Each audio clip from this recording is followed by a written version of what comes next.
Good evening, everybody. Welcome to another edition of Inside the Pigskin. Yes, you see the half a dozen here, and that's what we have. We have five subjects and a half a dozen people to talk about it. I know Melfar will come up with another one as we get going. Let me introduce the crew right to left. Bo, Football Talk. Welcome back, Bo. Thanks for having me on, guys. You're very welcome. Coach Bono. Great to be here as always. Great to have you as always. And Melfar Jr., we got a little bit of extra work last night. We had a great show on No Limits with Jennifer Lee Cobb, former St. Louis Rams cheerleader. And we had a good time talking about Parkinson's as well as other head injuries. Thanks for being on for your second night in a row, Mel. Hey, I appreciate it, man. It was my pleasure. Last but not least, Travis Sherlock Holmes. Thank you for having me. Football all day long. Let's go. That's it. And last but not least, George Eichhorn. He did some great things last night with the Polish Hall of Fame. We're glad we have. Oh, thank you. Yeah, good to see you guys again.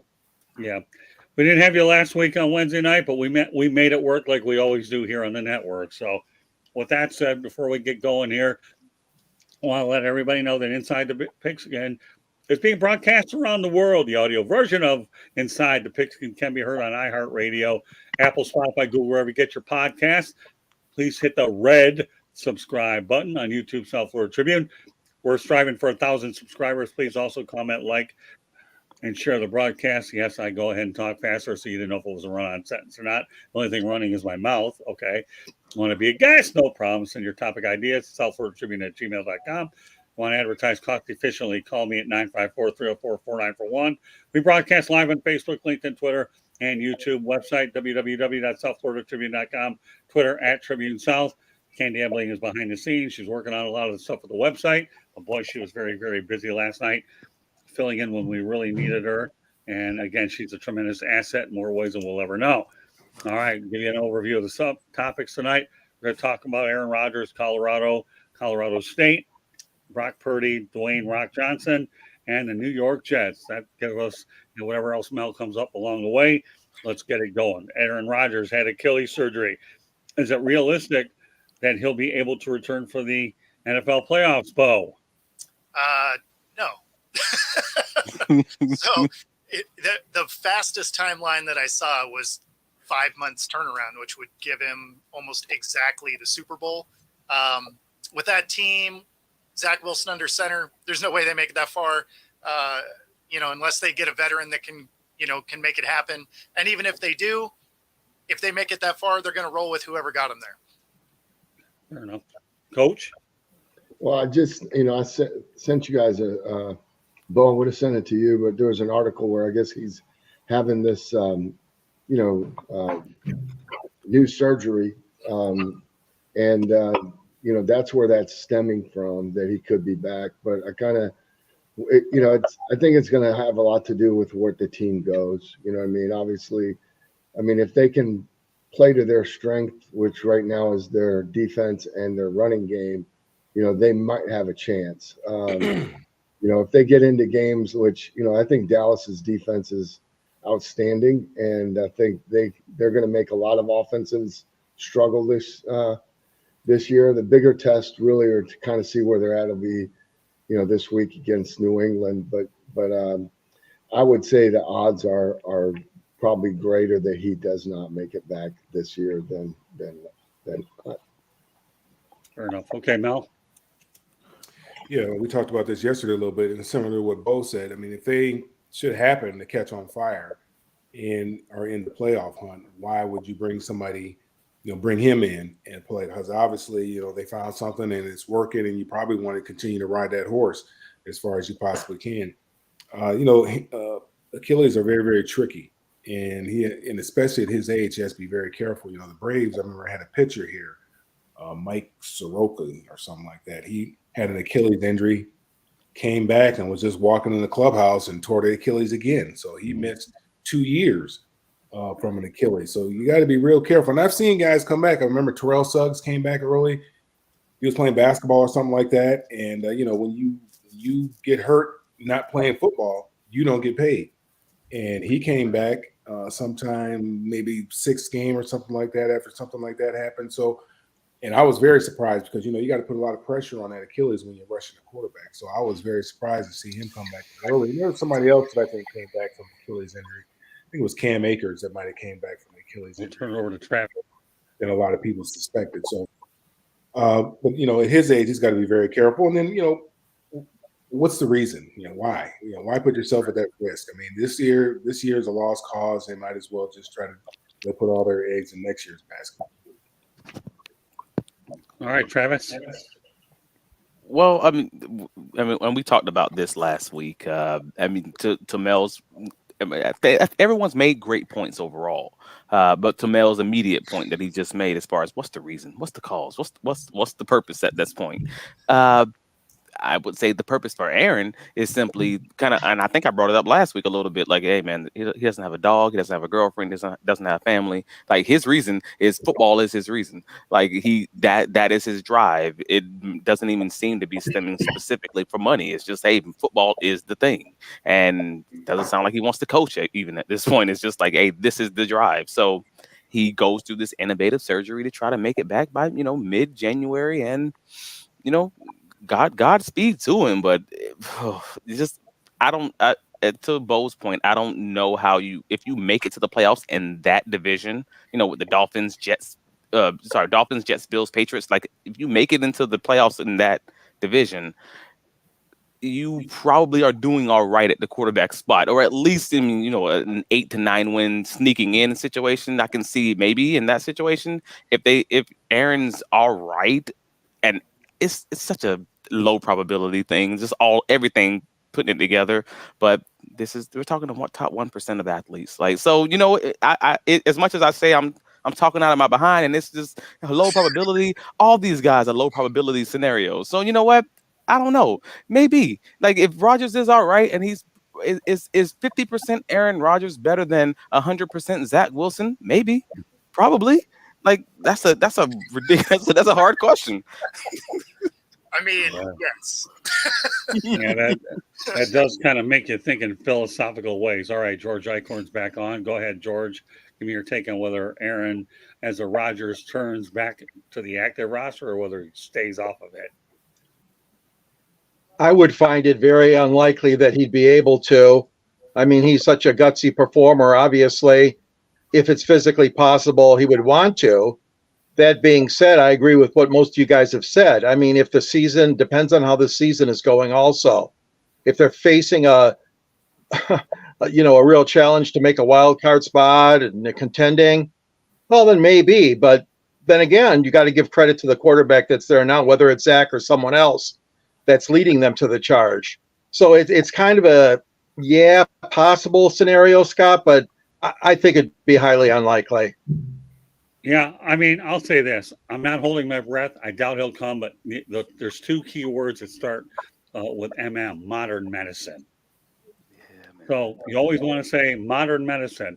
I hate to bring this up, but I'm going to do it anyways. Damar Hamlin's life was saved because of modern medicine compared to what we had to deal with many years ago when Chuck Hughes had his life taken because we didn't have it. So modern medicine equals one thing. You have a puncher's chance. And that's as far as I'm going to go with it. All right, let's go to another topic we've been following the last few weeks, and now we're going to do it again. Colorado 43-35 over Colorado State. And 2 overtimes, Colorado State. Get this, had 17 penalties for 182 yards. I can only imagine how many personal fouls they had. I watched the game late.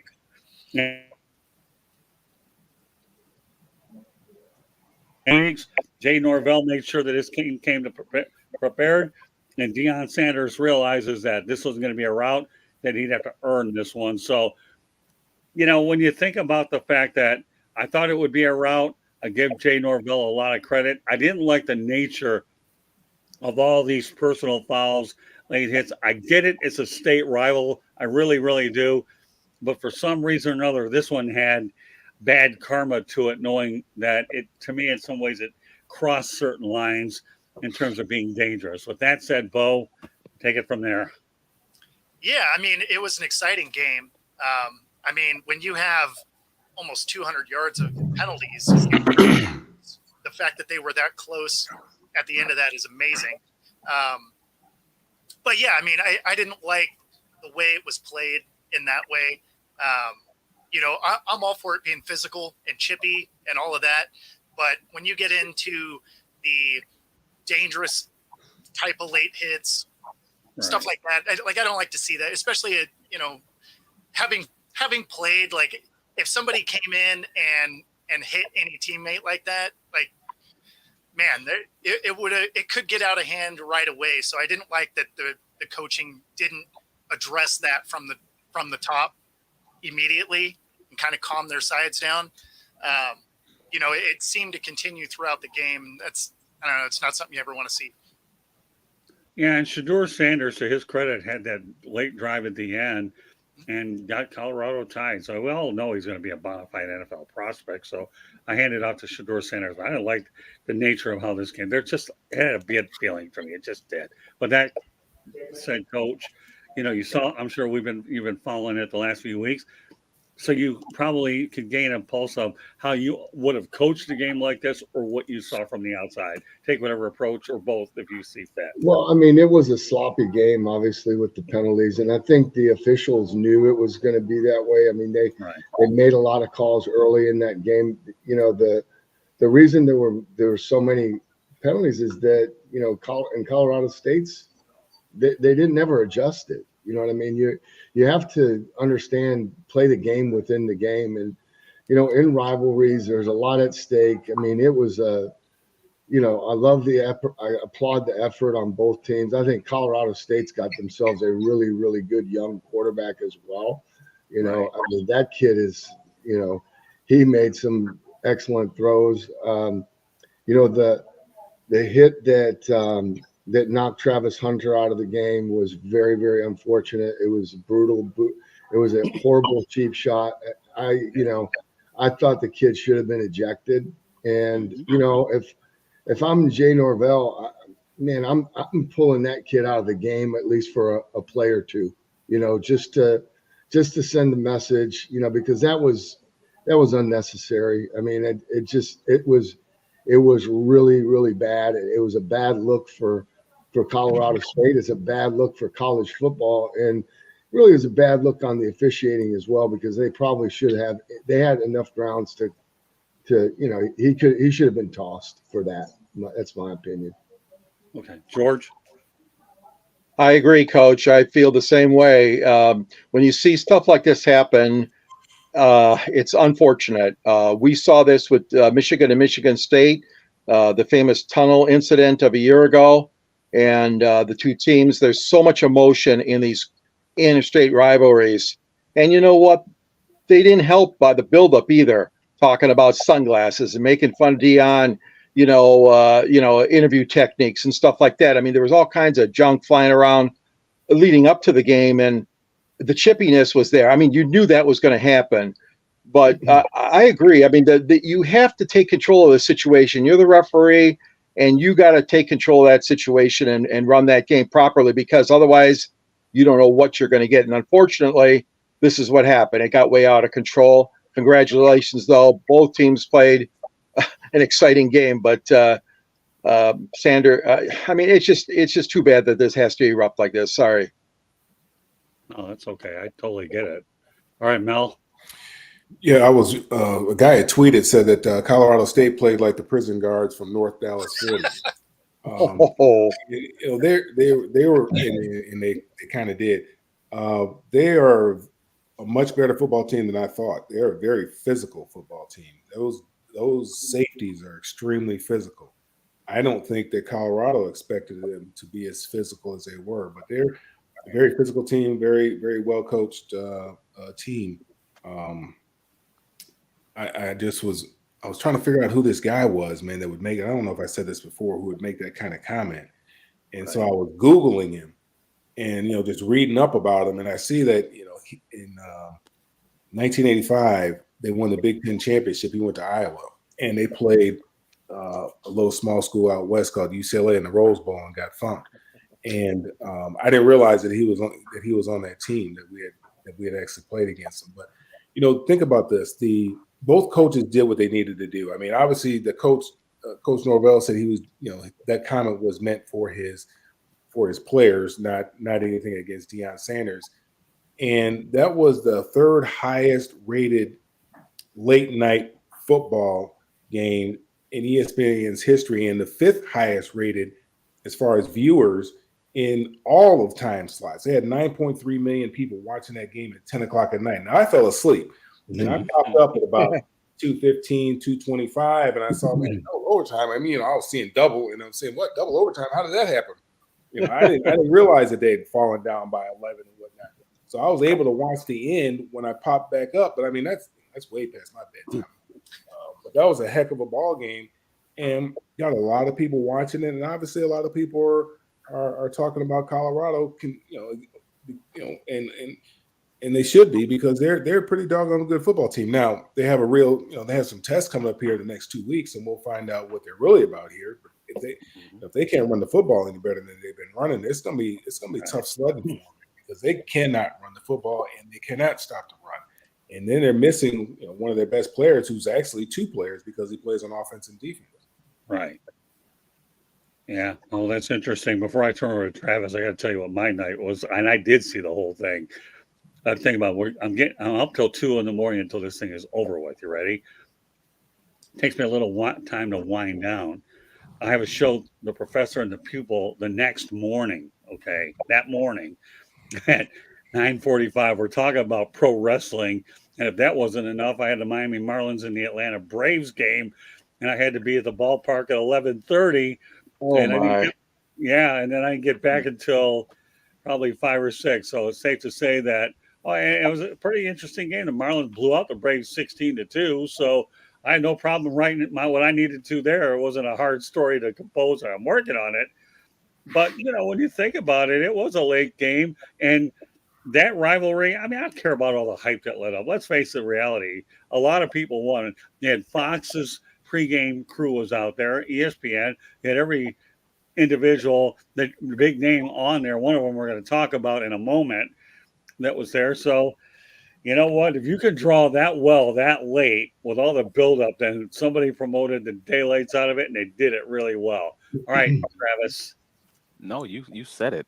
Dion at this current moment in time is like an MMA fighter, like Floyd Mayweather, like Tiger Woods. In his prime at this point, he is building an audience where none, where few people in. Everyone wants to see it. Everyone wants to see this dispute, this argument. He made this game, which everyone thought walking in it to be, realistically a blowout. I mean, I think they were favored by like 24 points. He made it into an MMA preview, a pre-boxing match, weigh-in, essentially, and made it so that people wanted to watch for the pregame and the pregame stuff and the postgame handshake. Like, what? He's making people care about something that, frankly, most people probably wouldn't care about. Like, that is Dion's one of one, man, in very many ways. But as far as the Colorado State team, they under Jay Novell, they're 3-13, so they obviously haven't had a good go of this, let's say, so far. But also, they're a really penalized team. Like, even just looking at it from that perspective, they are a very undisciplined team. This is who they are. So this is a rivalry, yes, true. But this is also a rivalry against a team who is known to do what they did. They beat them up both legally and illegally, and just being real about it. And in very many ways, it's like that kind of a boxing match. To Mel's point, this is like that prison boxing match where there are going to be a few punches right below the belt, and they're going to see how you're going to respond to that. And frankly, Colorado wasn't ready for it. They were ready for a boxing match. They were not ready for a street match. And that changed the ball game a little bit. You're never ready to have your ear bit off. Right. That's it. And so they learned what they are and aren't made up in a lot of ways. And they're going to have to go, do a little gut check on that one, because there will be some teams that's going to come up. They won't necessarily play this dirty, but they will give them a few gut checks and try to find out what they're really made of, because now that's on film. They've seen that. All right, if you challenge them, they might break, and someone else will do that this season. So, good point. All right. With that said, let's move on to the NFL. The legend of Brock Purdy grows. 12 wins in a row during regular season. The last loss was October 23rd versus Kansas City. Unbelievable, this guy, right, Bo? Yeah. I mean, he plays really smart football. I mean, he had a lot of reps in college, and he has the benefit of having an absolutely stacked roster around him. I mean, when you looked at last season, up until CMC had to take some snaps, just about anybody could win under center with this team. So, although I think Purdy is really good, the team that's around him is amazing. So, right. We'll see how it goes. But everything that I've seen, especially as sloppy as gameplay has started this season, this looks like they could be the most complete team in the league right now. Yeah, I mean, I know Christian McCaffrey's there and they're well coached, but Brock Purdy's a guy that they ended up keeping and they ended up letting Trey Lance go because of this. So, with that said, I'll turn it over to Coach. Well,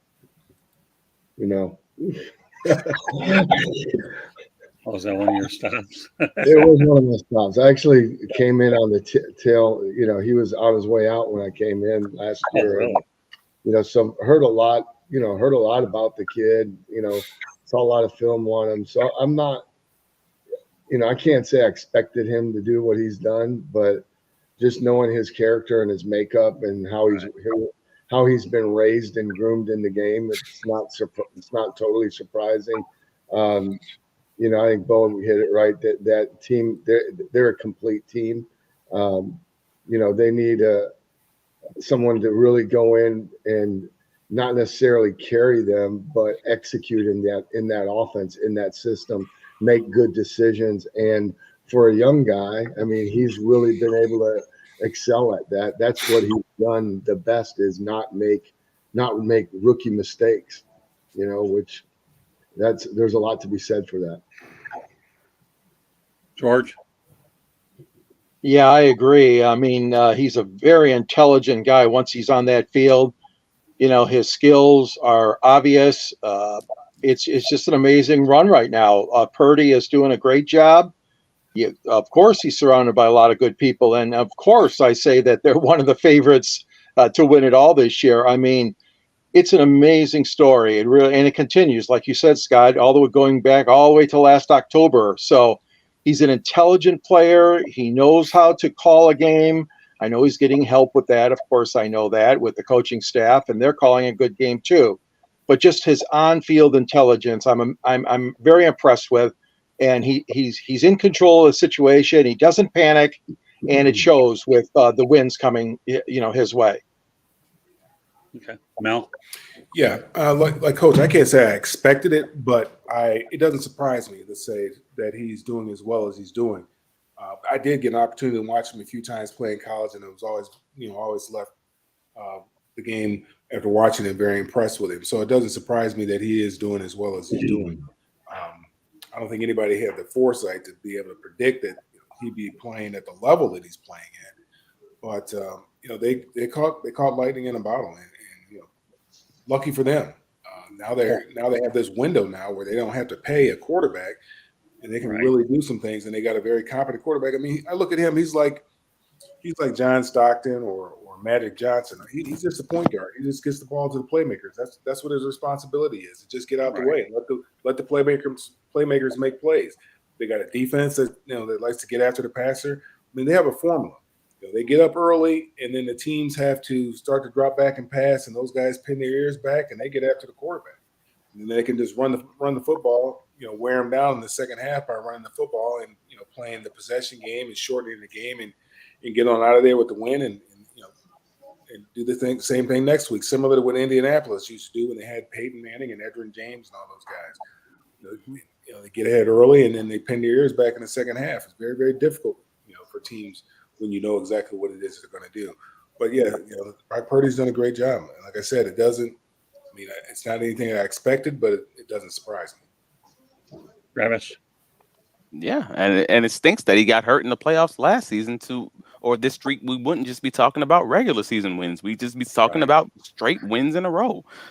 His one loss that happened to come in the game where he gets hurt. So all that to say is, and I hate to say it, but Kyle Shanahan has found his quarterback for his system and he's you anyone who's a 49ers fan, you know that he's sort of been looking for that guy for a very long time. And you kind of always knew it wasn't Jimmy G. It was just that's what we have. But he was always looking for that guy who's just going to run my system because he's that coach who's always kind of viewed himself as smarter than everyone else. And rightfully so. Like he finds a guy who's not this incredible athlete. You know, he's not this Peyton Manning, Tom Brady,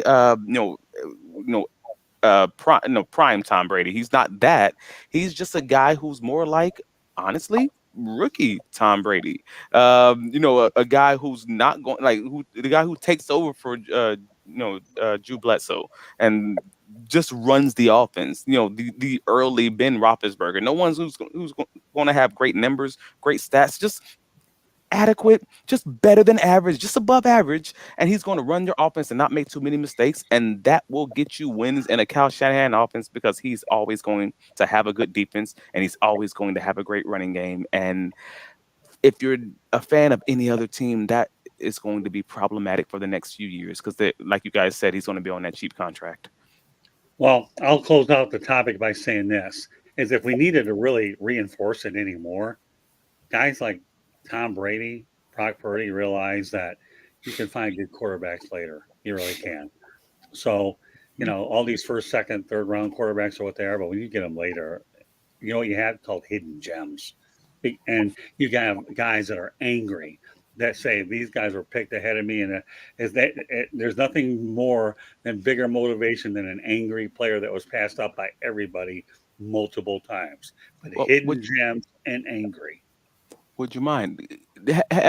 Is it just me? I feel like we've gotten way more of those later round, better than average quarterbacks with this whole infiltration, I'll call it, of the spread offense into the NFL. Now it seems like there's a much bigger, there's much more depth to these. There's a lot more quality backup quarterbacks out there. You used to have like 25 to 30 guys, and now you realistically have like 45, 50 solid guys out there. Yeah, but don't forget the fact that nowadays they're expanding the practice squads to be 16 players, so you can get other guys in there, and that's going to lead us to where I want to go, and that being this. The title of the show is a merger on the horizon. So if there's ever a good segue to what we just talked about, this is it.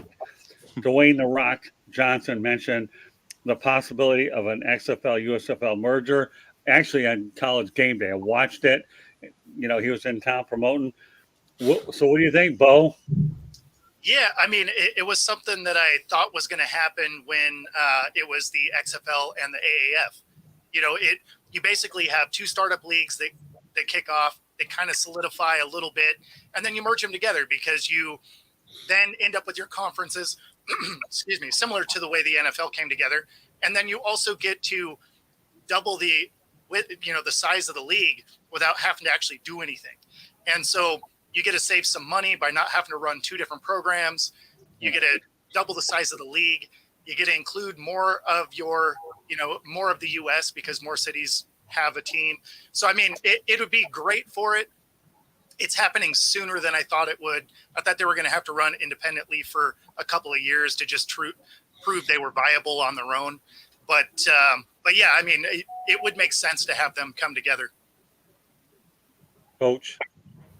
Makes a lot of sense. I think it's a win-win for both leagues. I think it's a win for the fans. I'm a fan of the spring leagues. I think it's great. It creates opportunities for lesser-known players to get recognized. It keeps it keeps more coaches employed. I'm a football guy, and anything that keeps the game going and growing I'm in favor of. George? Yeah, I'm a little bit surprised. I thought, like Bo said, it would take a little bit longer than 2 full seasons. The Michigan Panthers, of course, are right in my backyard. And although there was a little bit of hype here in Detroit for them, the fact of the matter is there were a lot of empty seats at Ford Field for their games this spring. That being said, I agree that the exposure level in the expanding or contracting, whatever you want to call it, merging, will help because of the fact that more cities will be represented. There'll be more players in the pool. playing in the same league. But hats off to Daryl Johnston, especially of Fox. Daryl has done a great job running the league, and like I said, the Panthers here in Detroit are one of the teams. So, but both leagues, yes, it does apply. It makes a lot of sense, and it gives those players, like you guys said, the opportunity now to catch on, to show their talents to a bigger audience if we have one league as opposed to two leagues trying to duke it out against each other. I'm in favor of it, Scott. Mel? I think it's a great idea. I mean, they're competing for players right now. They sign contracts with one league. You can't sign with another league. So I think they may have more players than what they really need based on that model with having two leagues. So I think it makes a lot of sense for them to merge, combine their resources, and make this thing work. Because I'm like Coach, I like spring football, and not so much to watch it myself per se, but to give the guys opportunities to get some live reps. There's people that just need some reps, and you never know, you might find a diamond in the rough. I mean, Kurt Warner, I mean, they found him in the Arena League. There's guys that have played in these spring leagues and have gone on to do great things in the NFL. So I think it's very, very important, particularly skilled guys, quarterbacks, even offensive linemen. I mean, they need an opportunity to go after somebody live so they can work on their technique. And coaching it's a big part of this. Get these guys coached up so that they can have an opportunity at the next level. And even if it doesn't work out for them, they got an opportunity to go to camp and see what it's like and measure themselves up against the very, very, very best.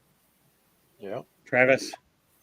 I mean, yeah, everyone's kind of hit on the vast majority of kind of what I was going to say. I mean, on this, they were cannibalizing each other. Like, they weren't truly, because they were two essentially minor league, we'll call them football leagues, for better use of the term. But they had seasons that essentially overlapped outside of 1 month.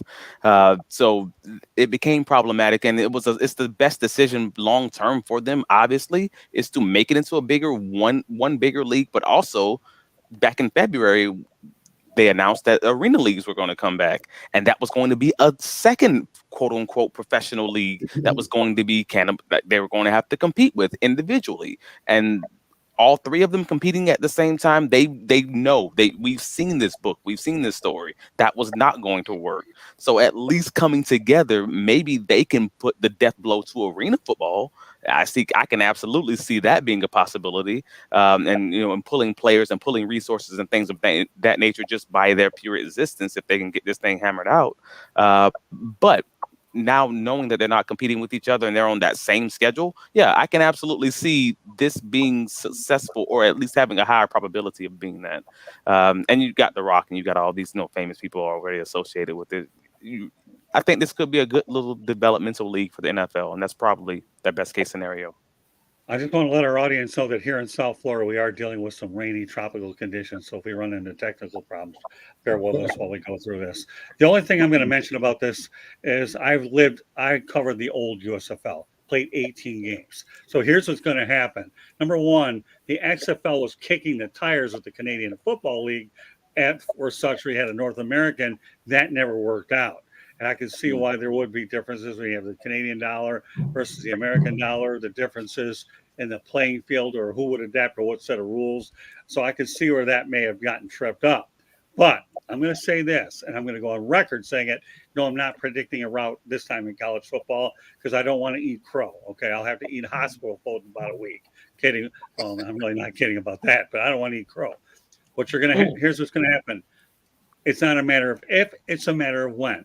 But should a merger like this take place, 18-game regular season, the way it was back in the 80s with the USFL, the season will start a little earlier, maybe not February. We'll see how they figure out the dynamics, whether there's even a preseason game or two. I don't know. But you can expect an 18-game regular season. That's what you can. I think both leagues are, at 10 right now? So you can bump it up by 8. And, yeah, you're going to have a lot of major markets, and the work's already been done. You've got so many television partners placed. NBC, right? Fox. You got ESPN will get their piece of the action somewhere. And then you have what? So who am I missing? I got ABC, ESPN. I don't think CBS doesn't do them, do they? CBS, I didn't see them on the list. No, I don't. No, I didn't say CBS. I said NBC, I believe, is on there at Fox, and then you have ABC, part of the Disney. So you have Fox and NBC right now currently run the USFL side, and I believe ABC and ESPN are marketing the XFL. Either way, you got a lot of TV partners in place, and like you guys said, the markets are there. The dirty work has been done. We already have the logos in place. It's all there. It's just a matter of balancing the geography out in an effort to go out there and make sure it's success. So I hope it happens, and the sooner the better. But it wasn't bad that these two leagues went out there and started on their own to see which one markets would work versus which ones wouldn't. And the fact that the XFL has a partnership of sorts with the NFL. In the end, the whole idea is no matter who's partnered up with who, it's pro football during the spring. Everybody knows that you'll be able to watch it anyhow, and it's a developmental process so these guys can get looks. I'm thinking how many of them were signed in both leagues that are on NFL rosters or practice squads. This only enhances the talent level to begin with. And let's not lose sight of the fact that maybe down the road, we don't know when, there might be expansion in the NFL at some point either. So you're laying out the groundwork. And many years ago, a lot of us can remember NFL Europe. The only reason that didn't work out, it was too expensive for the league to carry an overseas league. But let me tell you, the more feeder programs you have, we all know college football is what it is, but it's still not pro football. It isn't, no matter how you slice it. College is college and pro is pro. 1 foot in bounds, another one 2 feet, and the rest goes on. So I think I hope it happens. The sooner the better. 18-game season, expect that. My last topic of the night before I turn it over to Mel is, will the New York Jets break their 14-game losing streak versus the New England Patriots this weekend? Garrett Wilson says it's unacceptable. Yeah, I guess when you've lost 14 in a row up I-95 is not going to be very good. So, Bo, what's your take on this? Man, this is a tough one to pick. So I'm actually going to go with no. I think the Pats can get it done. I really like the defense that they've shown out there, and of course, just like any other Pats team in the past, their offensive and defensive lines have been good. So as long as Mac Jones doesn't come out and get careless with the football, I think they can actually win this game. Now, granted, this is going to be the best defense they've come up against going against the Jets, but I don't trust Zach Wilson in the offense. So unless he happens to have a hallmark day, this is going to be a slugfest to the end. And in this case, I think the Pats will pull it off. Okay, Coach. Yeah, I agree with Bo. I think this one's going to come down to who makes the fewest mistakes on offense. And right now, I don't have faith in Zach Wilson or the play calls right now. I think, again, if they can figure it out and stay more patient with the run game, because that's what they really need to do. But this could be a 5-2 game. I think the Major League Baseball teams might score more points than these two teams this week. That's good. I like that. That is good. All right, George, follow that act. I can't really. I'm just going to go the other way because I like to go against all you guys, even though you beat me most of the time, like you did with Detroit and Kansas City. No, I'm going to say they are going to end the streak. They're tired of it. The fans are tired of it. The New York media, of course, is tired of it. And the Giants haven't been gangbusters either. So there's a lot of pressure on the Jets to get that win. And on a lark, I'm going to say, yes, they're going to get it. They're going to beat New England by a score of 20-16. Mel? I mean, this one's easy. I don't trust Zach Wilson. I mean, you look at the quarterbacks. I mean, who do you trust? I don't trust Zach Wilson. And if I'm Bill Belichick, I'm loading up the box and I'm making him beat me. And if he beats me, great. I can live with that. But they're not going to run the football for 200 on me. I can promise you that. They're not going to run for 150 on me. I can promise you that. We're going to stop the run. They're going to see 8-9-man boxes, and I'm daring him to throw it. I might even leave somebody out there just by themselves just to make sure that he throws it. Yeah, I mean, it's probably going to be a low-scoring affair, but I don't see any way how the Jets break this streak. Okay, fair enough. Travis? It's the curse of Zach Wilson, man. And it stinks because as long as he's the quarterback, it's hard to have confidence. I mean, and you've all said it. Essentially, from the time that Zach Wilson became a man, since from the time that this man turned 18 years old, they haven't beat this team. So basically, whenever he got onto the radar of the Jets, just a thought in their mind, they haven't beaten the New England Patriots, unfortunately. But I would say all that with the small caveat that the Jets almost beat the Patriots the last time they played, and I honestly didn't remember it until you sent the subjects for this conversation. I'm like, wait a minute, didn't they almost win? Yeah, they almost beat them the last time. It was 3-3 with 20 something seconds left, and they won on a punt return. And the Patriots won on the punt return, and it was like, all right, that was an ugly game that they only had like 101 yards in the first half, and it was a 3-3 game with 26 seconds left in the game. Like, all right, cool. So that Jets defense, as we've seen them, they're legit. They are a problem for the Patriots, and the Patriots defense is a problem for that offense. So I think we're all giving the tie to Bill Belichick because you kind of got to go with the team that's won 14 in a row until they lose. I mean, that's just gambling. If you're on the street, you just keep going, all right? Or maybe that's bad gambling. I don't know.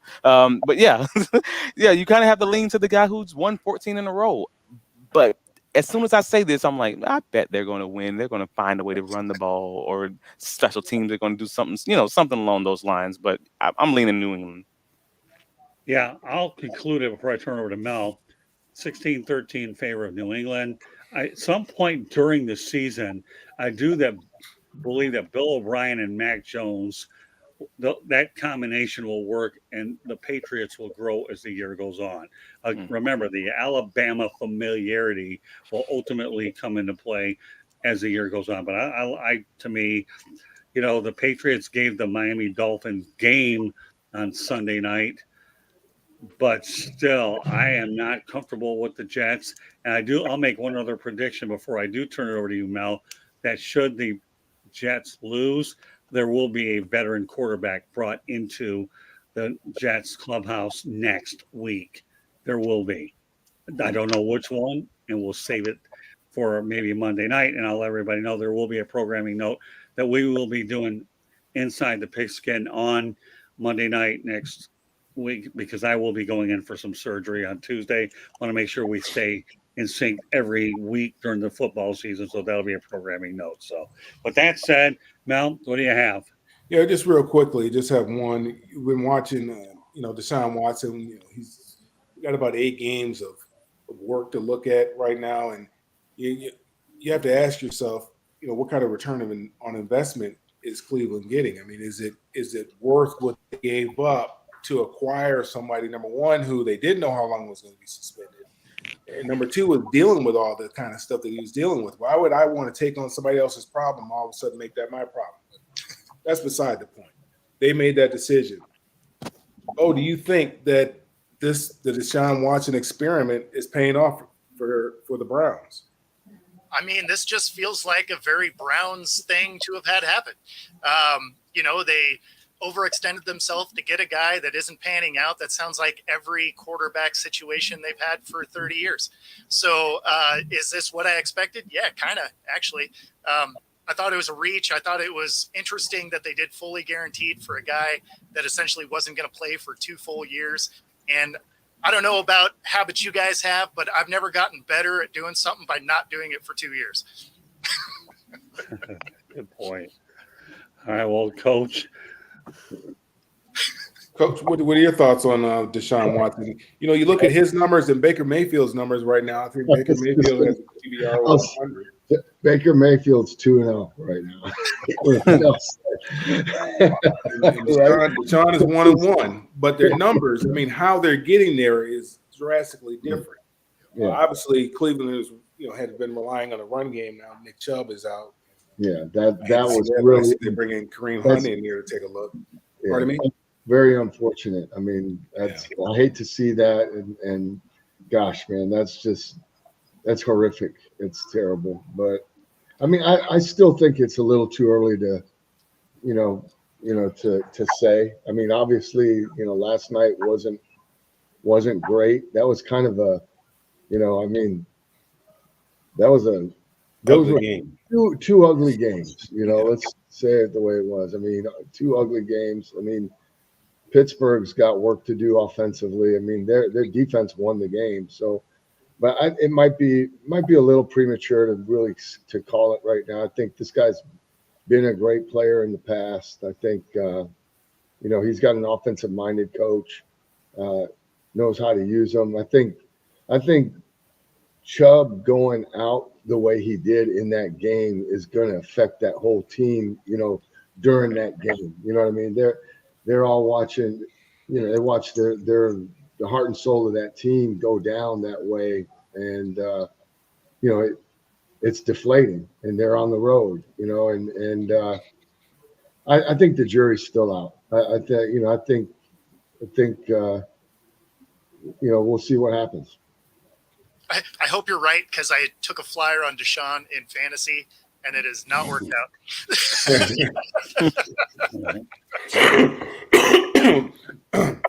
Excuse me. What do you think, George? Well, I mean, yeah, he has gone through a lot, and a lot of it is self-imposed what he's gone through in his brief NFL career. But, again, the Browns have a history of not doing well and having quarterbacks in and out that don't seem to work out. I certainly wish him the best. I agree with Coach. I mean, those were sloppy games last night. Your first night of Monday Night Football, the premiere, the doubleheader premiere, they moved that back, as you guys know, a week. It really is the first Monday where they have the two games, but this time they did it differently. That being said, I mean, he did some things I liked. He has some talent, and it's going to be more of a wait and see with me also, Mal. Okay. Travis, you have any thoughts? I mean, yeah, as a Jaguars fan, I had a lot of time to take a look at Deshaun Watson. He was in division with us for whatever it was, those 4 years.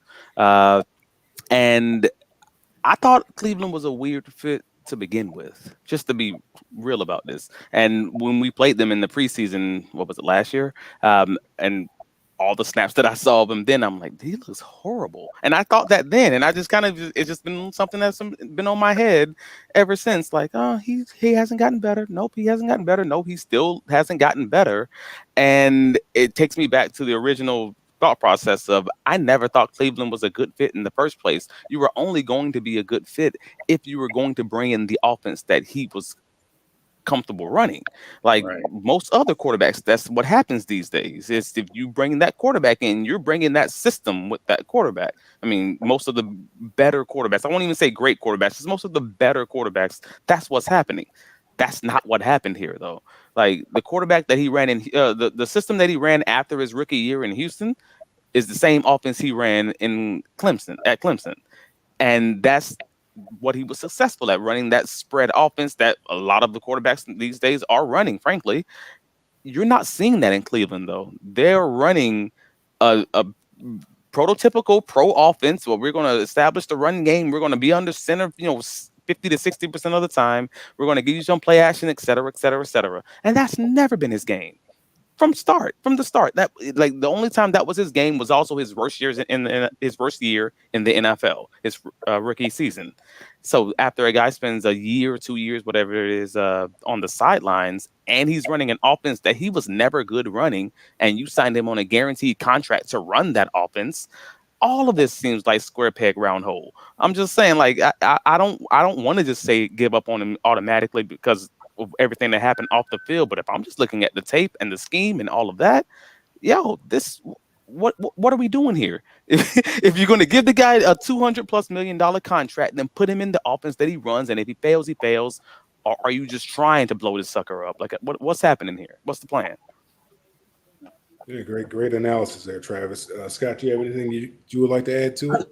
Yeah, as a matter of fact, I do. Number one, the one person who should be worried about it the most is Kevin Stefanski. His job will be on the line if he can't get him straight. Number two, here's the thing. The Texans are looking like bandits here. They are. What about all that draft capital that they acquired to get rid of the headache? Get rid of the headache financially, and then you get draft capital. And C.J. Stroud has potential to be good. they're looking out. They're looking like bandits. I think you've got something with C.J. Stroud. So when you put the sum of the whole, Kevin Stefanski better be praying that he can get it straightened out quick because of all the inactivity that Deshaun Watson has had.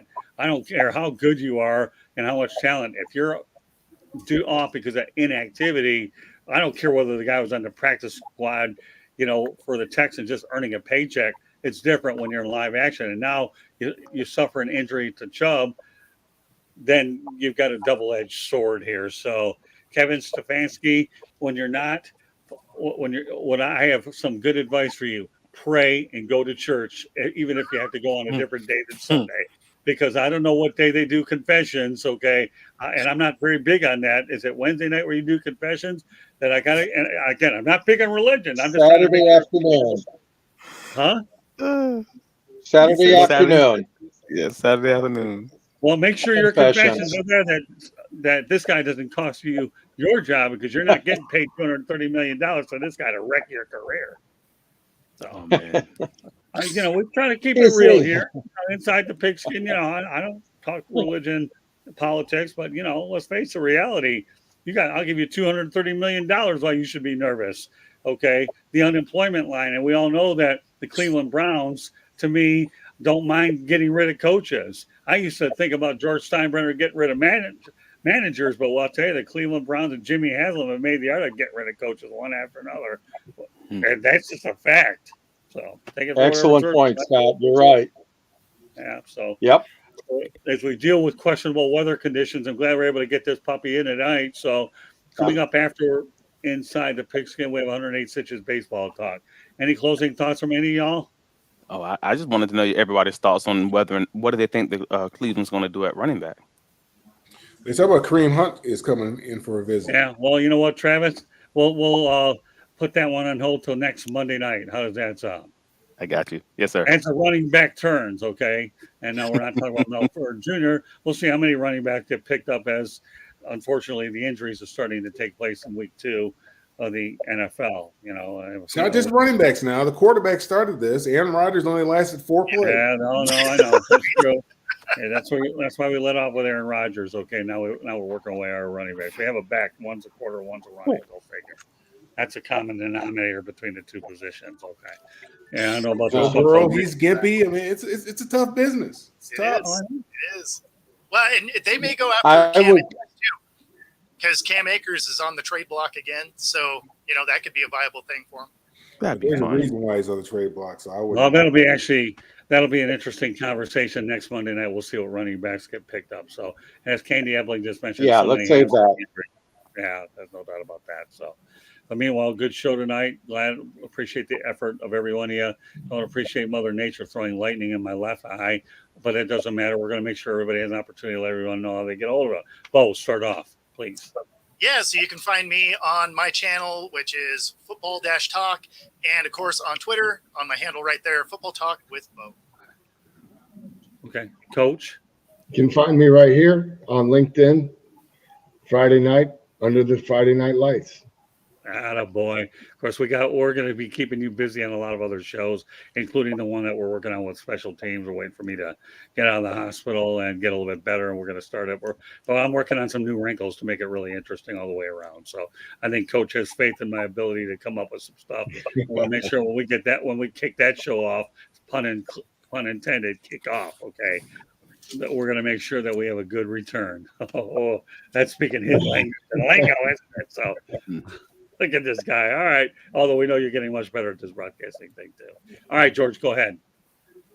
Yeah, I got a book called Detroit Sports Broadcasters on the Air. It's available. There's a link at the end of my column. I write for the South Florida Tribune and the Motor City Tribune. You'll find a link that'll take you to a quick, easy way to charge card it and get yourself a copy of my book. Scott's in the book as well. And we have a lot of fun things going on here. You can reach me at gicorn@yahoo.com. And you can reach me on LinkedIn under my name, George Icorn, or on X, formerly Twitter, at SandGSports99. You could find me on this show, as well as 108 Stitches, the Sports Exchange, and Pundits Pundit, wherever Scott needs me. I'm more than happy to come on board and talk some sports with all of you. You're next, Mel. Find me on all the social media. Facebook, X, Threads, Instagram, LinkedIn at Melfar Jr. And you can find out what we have going on for the youth down here in Georgia and also up in Michigan at melfar.org. And last but not least, Travis Sherlock Holmes, before I go out there and mention us. Go ahead. Yeah, you can find me here every week. You can also find me on all the socials, Travis D. Holmes. That's Twitter, Threads, Facebook, etc. You can find my writings on bitcatcountry.com covering the Jacksonville Jaguars. And you can find me, well, I think that pretty much covers it. Thanks for having me, gentlemen. All right. Well, as far as we're concerned, just so everybody know, once again, in case you're just joining us, that Inside the Pigskin being broadcast around the world, the audio version of Inside the Pigskin can be heard on iHeartRadio, Apple, Spotify, Google, wherever you get your podcast. Please hit the red subscribe button on YouTube, South Florida Tribune. We're striving for 1,000 subscribers. Please also comment, like, and share the broadcast. Want to be a guest? Send your topic ideas to southfloridatribune@gmail.com. If you want to advertise cost efficiently, call me at 954-304-4941. We broadcast live on Facebook, LinkedIn, Twitter, and YouTube. Website, www.southfloridatribune.com. Twitter, X, whatever you want to call it, at Tribune South. Candy Ebling is behind the scenes, and she does a wonderful job with the website in more ways than anyone can imagine. I'm working on a book with old school versus new school media. I'll give you more details as we get closer to publishing date. Great show by my crew tonight. Of course, I don't expect anything less than that because my goal is to provide the best talent that I can, so we educate, inform, and entertain. And I feel like as long as we accomplish all of those goals with the groups that we put together, then we've done what we set out to do. So on behalf of Bo, Coach, Bono, George Eichhorn, Melfar Jr., my name is Scott, and Travis Holmes. My name is Scott Morganroth, the Motor City Madmouth. Thank you for joining us on this edition of Inside the Pigskin. Following us will be 108 Stitches Baseball Talk.